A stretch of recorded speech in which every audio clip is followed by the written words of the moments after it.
पुणे शहरात गेल्या 2 दिवसापासून सुरू असलेल्या मुसळधार पावसामुळे भिडे पूल पाण्याखाली गेला आहे.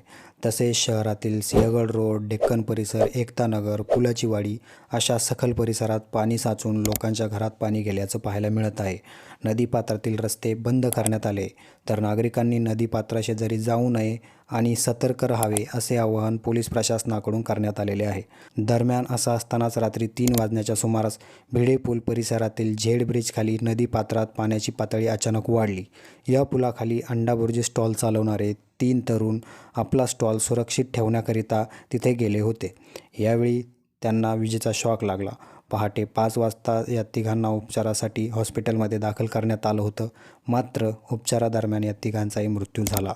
अभिषेक अजय घाणेकर, आकाश विनायक माने आणि शिवा जित बहादूर परिहार अशी या मृत तरुणांची नावे आहे.